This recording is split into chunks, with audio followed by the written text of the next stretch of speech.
আজকে আমরা বিশালগড় থানা থেকে সকালবেলায় সিআরপিএফ, টিএসআর এবং পুলিশ, এসপিও মিলে আমরা প্রচুর ৭৫-৮০ জন লোক আমরা বেরিয়েছি।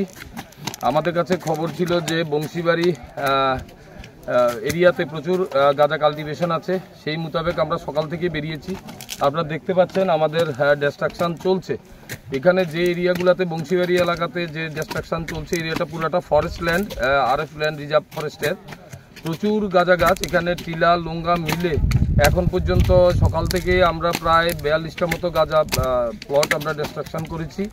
এখন পর্যন্ত আমরা প্রায় ৯০,০০০ গাঁজা গাছ এখন পর্যন্ত আমরা ডিস্ট্রয় করতে পেরেছি।